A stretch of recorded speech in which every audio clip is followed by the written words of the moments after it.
स्वागत है आपका और एक नई वीडियो में और एक नए टॉपिक के साथ। मैं हूँ डॉक्टर देव, मैं हूँ राजेश। स्वागत करते हैं हमारे यूट्यूब चैनल में। फ्रेंड्स, आज का जो वीडियो हम लेकर आए जिसका टाइटल है रूबिका लियाकत ने रहमानी को बीच शो में धोया।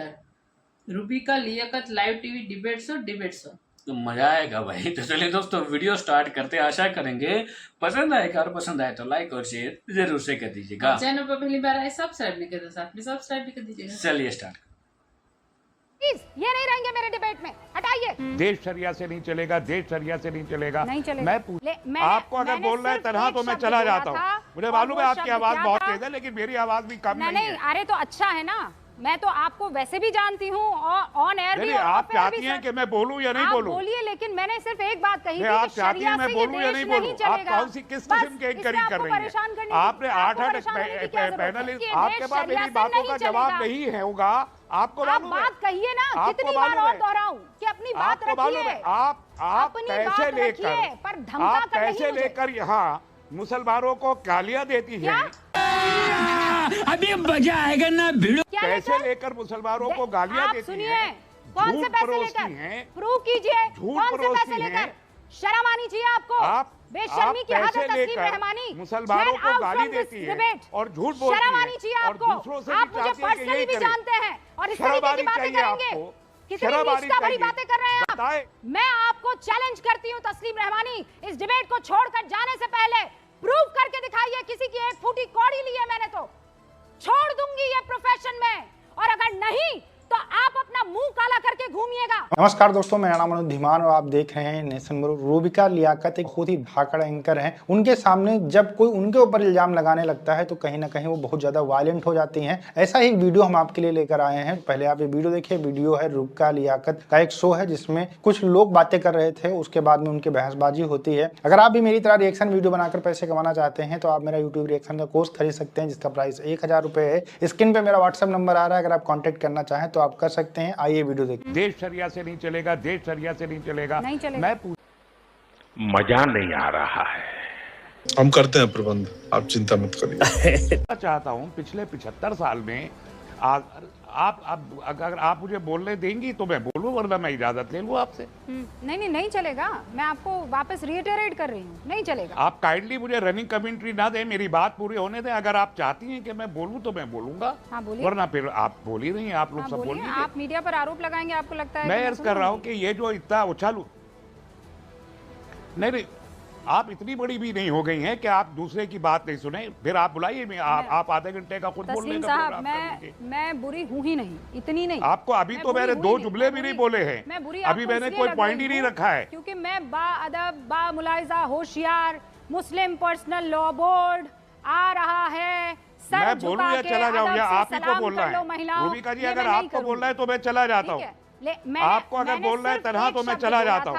मुझे मालूम है आपकी आवाज बहुत तेज है, लेकिन मेरी आवाज भी कम नहीं है। अरे तो अच्छा है ना, मैं तो आपको वैसे भी जानती हूँ और ऑन एयर भी। आप चाहती हैं कि मैं बोलूं या नहीं बोलूं? बोलिए, लेकिन मैंने सिर्फ एक बात कही थी। आप चाहती हैं मैं बोलूं या नहीं बोलूं? आप कौन सी किस किस्म के इंक्वायरी कर रही हैं? आपने 8 पैनलिस्ट बुला रखे हैं। हाँ, नहीं, आपने 8 तो पैनलिस्ट बुला रखे और बोले आप खुद जा रही हैं। क्यों बुला लिया फिर लोगों को? आप इतनी बड़ी अल्लामा, आप बताते खुद मौजूद है मोहतरम अल्लामा, तो ठीक है आप बोलती रहिए। फिर हम लोग भी मैं ही दिखूंगी, आमना भी मैं ही दिखूंगी, जो भी इसके पक्ष में होगा वो मैं ही दिखूंगी। मुझे तो सब दिख गए। मैं मौका दे रही हूँ आपको। आप शायद मुझे सुनना नहीं चाहती हैं। आप अगर मुझे सुनना नहीं चाहती हैं तो मैं चला जाता हूँ। आगे बोलना शुरू कर रूबिका, मैं चला जाऊंगा अगर आप मुझे सुनना नहीं चाहती। आप सुनिए सर, मैं आपको रोक तो नहीं सकती हूँ, लेकिन इतना आपसे कह सकती हूँ कि अब आप अपनी बात तो फिर ठीक है।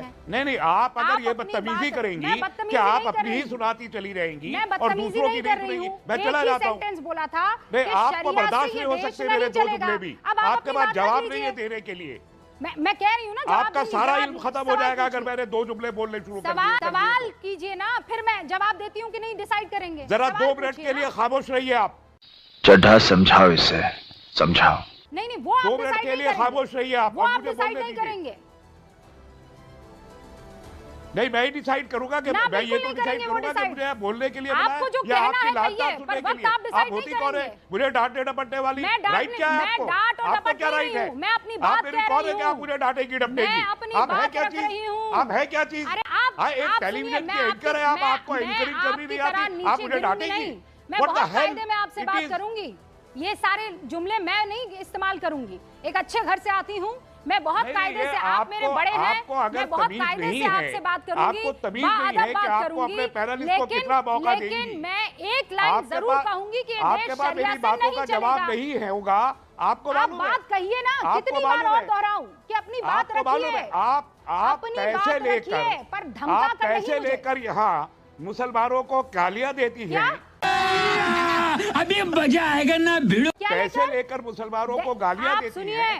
कौन से पैसे लेकर? प्रूव कीजिए, कौन से पैसे लेकर?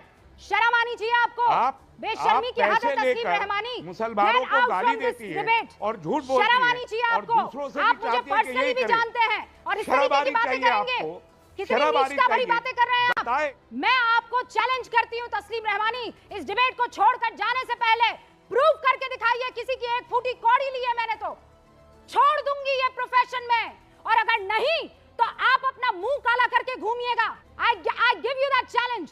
प्रूव कीजिए किसी की फूटी कौड़ी मैंने ली है, और मुझे आपसे कोई बात नहीं करनी है। आप जैसे बेशर्म आदमी से मैं इसलिए बात नहीं करूंगी क्योंकि आपको अपनी बात रखना ना है, तो आप लड़की के ऊपर अटैक करने लगे।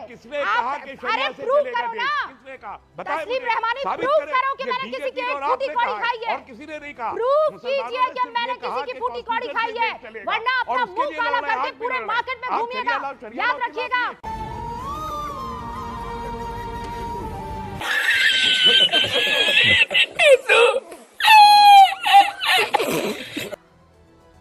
और अब मैं आपसे बात नहीं करूंगी जब तक आप माफी नहीं मांगते हैं। क्या प्रूफ है आपके पास? जब कोई बात नहीं होती है, कोई फैक्ट नहीं होता है, तो सीधा आरोप लगा दो कि पैसा लेकर ये करती है, पैसा लेकर वो करती है। शर्म आनी चाहिए आप जैसे पढ़े लिखे इंसान को। प्लीज ये नहीं रहेंगे मेरे डिबेट में, हटाइए। आप मजहब की ठेकेदारी कर रहे हैं ना, इसमें सबसे पहले तो अपना ये दिमाग खोलिए और इसके अंदर थोड़ी सी जो बची कुची अक्ल की गुंजाइश है ना, उसे ठूसने की कोशिश कीजिए। मैं बाअदब आपको समझा रही हूँ। Rubina ji, all India Muslim personal law board को खत्म करने की साजिश है ये। अरे तो होना ही चाहिए, खत्म करने की साजिश है ये। अगर महिलाओं के हक पर वो नहीं खड़ा हो सकता है तो ऐसे पर्सनल लॉ बोर्ड की कोई जरूरत नहीं है। अगर मुस्लिमों की आवाज को अगर मुस्लिम महिलाओं की आवाजों को दबाने की कोशिश करता है तो खत्म हो जाए, सबकी बला से खत्म हो जाए। रुबीना जी, देना है तो रिजर्वेशन दियो। शरिया के चक्कर में आप लोग महिलाओं के हक को मार देंगे। 100 साल से पड़ा हुआ है। और क्रिमिनल कोड हम नहीं फॉलो करते शरिया, तो हम क्या मुस्लिम नहीं रहते? ये किस तरह का आर्ग्यूमेंट है? ये बड़ी अच्छी बात कही आप। अभी सर हो सकता है रशीद सईद साहब कि आपको थैंक यू करना पड़ जाए कि ना अब नहीं हो पाएगा मुझसे, लेकिन अब औरतें बुलंद आवाज में अपना हक मांगेगी और मैं फिर बाअदब आपसे कह रही हूँ, वो हक आप नहीं, इस देश का कानून, इस देश का संविधान लोकतांत्रिक मूल्यों के तहत हमें मिलेगा। आपने वीडियो देखा है और सारी चीजें आपको समझ में आ गई होंगी, फिर भी मैं आपको ये बता दूं कि ये जो डिबेट हो रही थी किस लिए हो रही थी। यहाँ पर जो रूबिका लियाकत है, उन्होंने क्वेश्चन पूछा था कि देश जो है संविधान से चलेगा या फिर जो है शरीयत से चलेगा। इसी को लेकर यहाँ पर जो डिबेट चल रही थी और यहाँ पर जो रहमानी थे ये लगातार काउंटर कर रहे थे। आप देख रहे थे, कह रहे थे नहीं शरीयत से चलेगा और हमारे जो रूल्स रेगुलेशन होते हैं उससे चलेगा। मेरा ये मानना है कि एक देश के अंदर एक कानून होना चाहिए और वही सब लोग माने। देखिए अलग अलग तरीके के कानून बनाए जाएंगे तो अलग अलग तरीके से लोग फायदा उठाना चाहते हैं, और किसी में जब कमियां हैं, किसी में कुछ दिक्कतें हैं तो उसको रिफॉर्म किया जाना चाहिए। उसको लेकर सिर पर ढोने की जरूरत नहीं है। हिंदू धर्म के अंदर भी बहुत सारी कमियां थी, उनको रिफॉर्म किया गया। आज देखिए जो औरतें हैं बाहर काम करती हैं। इसी तरीके से अगर किसी धर्म के अंदर कोई कमी है तो उसको चेंज करना चाहिए, और ये काम सरकार का होता है। तो सरकार अगर सही समझती है तो जो भी वो डिसीजन लेगी उस सबको मानने चाहिए। अब इसी बात को लेकर यहाँ पर लोग जो है एक दूसरे के ऊपर इल्जाम लगाने लगे। रूबिका लियाकत को कहने लगे कि रहमानी कि तुम पैसे लेकर यहाँ पर जो है हिंदुओं के लिए बात करती हो, मुसलमानों को गालियां देती हो। देखिए ये सब ना, ये बौखलाहट का जो नतीजा है ये निकल कर आता है। जब इनके पास में कोई काउंटर क्वेश्चन नहीं होता है, जब जो है ये प्रॉपर जवाब नहीं दे पाते हैं, तो इस तरीके की बातें करने लगते हैं कि भैया तुमने पैसा लिया, तुमने पैसा लिया है और तुम यहाँ पर हमारे खिलाफ बात कर रहे हो। सीधी सी बात है कि अगर देश की जो बहन बेटियां हैं उनको अगर दिक्कत होती है किसी चीज से, उसके ऊपर जो देश की सरकार है उसको काम करना चाहिए। और संविधान संविधान से ही देश चलेगा, किसी भी धार्मिक किताब के अकॉर्डिंग जो है देश नहीं चल सकता है। जो बड़े बड़े देश हैं, जो मुस्लिम देश हैं, वो भी संविधान से चलते हैं, शरीयत से नहीं चलते हैं। ये बात यहाँ पर इन लोगों को समझनी चाहिए। भारत एक सेकुलर कंट्री है, यहाँ पर धर्म का संविधान के अंदर कोई जगह नहीं होनी चाहिए। वीडियो कैसा लगा मुझे कमेंट सेक्शन में जरूर बताइएगा। मिलते हैं नए वीडियो के साथ। नमस्कार, धन्यवाद, जय हिंद, जय भारत। थैंक यू दोस्तों, वीडियो को यहाँ तक देखने के लिए मेरे को लग रहा है रूबिका रियाकत ने जो चैलेंज दी थी वो एक्सेप्ट करनी चाहिए। दोस्तों आरोप लगाना, देखो डिबेट जो थी वो बात सही है कि शरिया कानून की बातें वगैरह चल रही थी, लेकिन मैं यहाँ पे एक आरोप की बात कर रहा हूँ। देखो आरोप लगाना बहुत ईजी है, बहुत ईजी। आप किसी पे कुछ भी आरोप लगाओ, लगा सकते हो, ठीक है, लेकिन उसको साबित करना प्रूफ के साथ में बिल्कुल। आरोप तभी लगाओ कि जब आपके पास प्रूफ हो। कानून भी उसमें ही मानता है, ठीक है। कानून में आप जाते हो अदालत में, या तो आपने कहीं मूवी सीरियल टीवी में कहीं ना कहीं देखा होगा, हालांकि पूरा उस हिसाब से नहीं होता, थोड़ा बहुत चेंजेस होता है, लेकिन उसके जैसा ही होता है।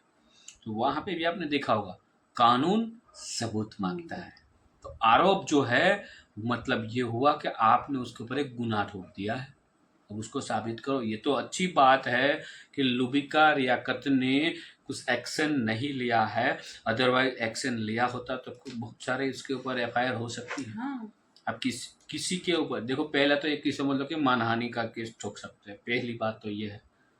तो लोगों को ऐसे कई सारे लोग हैं, जैसे हम ये पॉलिटिक्स में तो ये हमें बहुत देखने को मिलता है, हर एक सेकंड में पॉलिटिक्स में आरोप प्रति आरोप वही लगता है, बोल देते हैं बिल्कुल बिना सोचे समझे। लेकिन आप पर्सनली एक दूसरे के सामने बैठे हो और आप बोल रहे हो, आरोप लगा, तो वो कुछ अलग चीज है।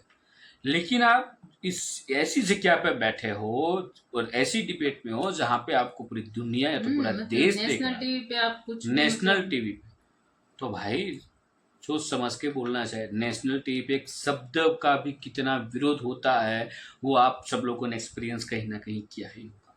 तो अच्छी बात है, रूबिका रियाकत ने चैलेंज दे दी, साबित करके देखो मैं पूरा ये मेरा जो है ना प्रोफेशनल जो है पत्रकारिता उसकी वो छोड़ दूंगी। तो आप समझ सकते हो कि भाई उसकी रोजी रोटी को वो भी बोल दे कि मैं छोड़ दूंगी, मतलब वो तो भाई मतलब शर्म आनी चाहिए आपको। ऐसा बोलना भी नहीं चाहिए कि भाई आप इसके लिए पैसा ले रहे, ऐसा नहीं होता। आपके पास सबूत है, सबूत लाओ, और यदि वो गलत है फिर वहां पे औरत या जेंट्स नहीं देखना चाहिए। वो गलत है तो उसको सबूत के साथ गलत साबित करो, ये मैं मानता हूँ। दुनिया क्या मानती है मेरे को कोई फर्क नहीं पड़ता, लेकिन ये मेरी सोच है। मैं आज तक लाइफ में जॉब भी मैं करता हूँ मैनेजर की पोस्ट पे, आज तक किसी पे कोई आरोप नहीं लगाया, कभी नहीं। जो है वो प्रूफ के साथ मुंह पे बोलो, दैट्स इट। और यही होना चाहिए। जिस दिन आपके पास सबूत है, आप सत्य हो, तब लड़ लो। लेकिन अब सत्य नहीं हो, किसी को नीचा गिराना चाहते हो, किसी की बात काटना चाहते हो, ये अन्याय है। वीडियो दोस्तों यहाँ पे समाप्त करेंगे, आपसे विदाई लेंगे, मिलेंगे और एक नई वीडियो में आपके साथ। टिल देन जय हिंद, जय भारत।